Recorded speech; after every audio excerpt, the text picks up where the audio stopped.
270 नक्सली को न्यूट्रलाइज करने का काम 1 साल के अंदर किया। 290 मारे गए क्योंकि उनके हाथ में हथियार थे।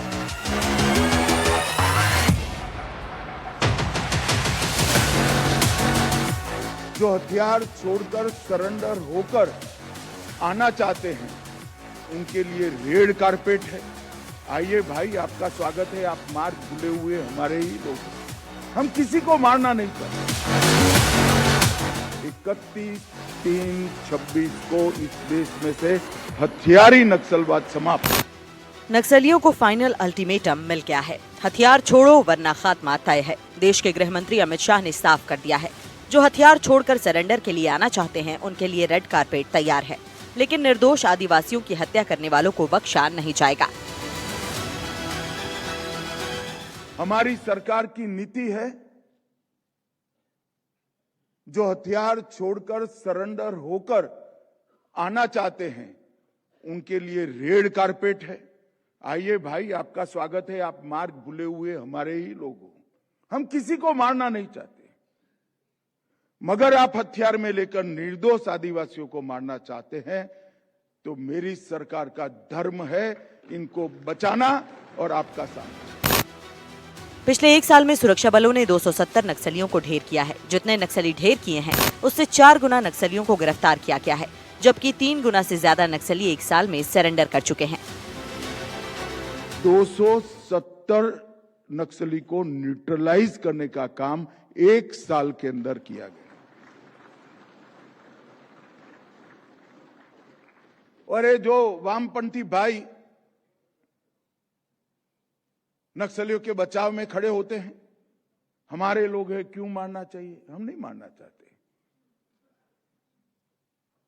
290 मारे गए क्योंकि उनके हाथ में हथियार थे। 290 के सामने 1090 गिरफ्तार किए हैं।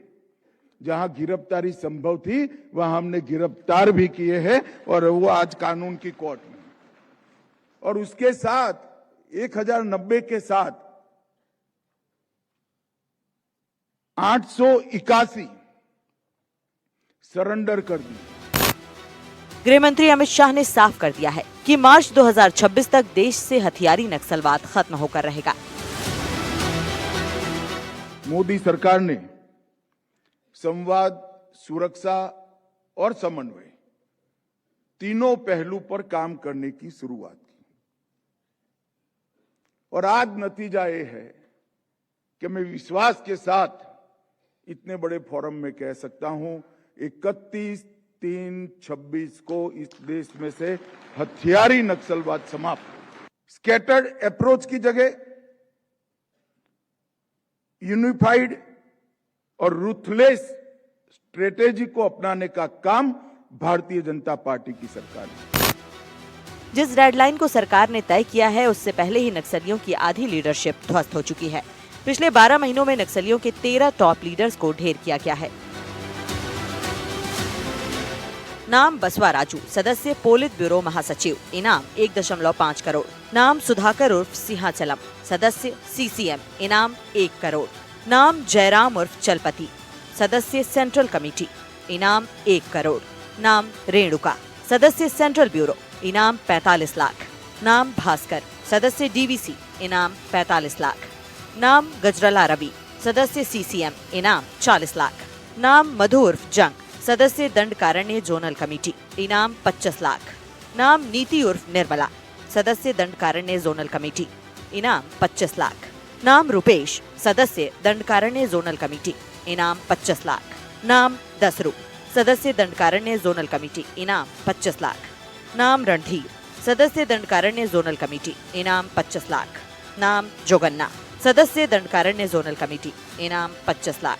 नाम अरुणा, सदस्य दंडकारण्य जोनल कमेटी, इनाम 20 लाख। नक्सलियों की सेंट्रल कमेटी के 19 में से 9 को ढेर किया जा चुका है। एक सेंट्रल कमेटी मेंबर सरेंडर कर चुकी है, जबकि अब सेंट्रल कमेटी में सिर्फ 9 नक्सली बचे हैं। 18-19 पोलिट ब्यूरो और सेंट्रल कमेटी मेंबर्स सक्रिय थे, मतलब सीपीएम महोदय संगठन में। उनमें से जैसा मैंने नाम ने गिनती किया, 9 लोग का अलग अलग मुठभेड़ में, खासतौर पर वर्ष 2025 में इनका अलग अलग मुठभेड़ के पश्चात डेड बॉडी रिकवर की गए थे। 10 और सेंट्रल कमेटी और पोलिट ब्यूरो मेंबर्स अभी वर्तमान की स्थिति में सक्रिय है। अब इन नक्सलियों के गिने चुने लीडर्स ही बचे हैं और वो भी सुरक्षा बलों के रडार पर हैं। नक्सलियों के जो टॉप 9 लीडर्स बचे हैं वो हैं देवजी, गणपति, सोनू, विसार मिश्रा, चंद्रनना, गणेश उइके, संग्राम, रामदेर, मांडवी हिड़मा। छत्तीसगढ़ समेत देश भर में मचे हुए नक्सलियों को मुख्यधारा में लौटाने का काम किया जा रहा है, लेकिन सरकार का इरादा साफ है। जो हथियार छोड़ने के लिए तैयार नहीं है, उन्हें उन्हीं की भाषा में जवाब देने की भी पूरी तैयारी है। Bureau report, NDTV।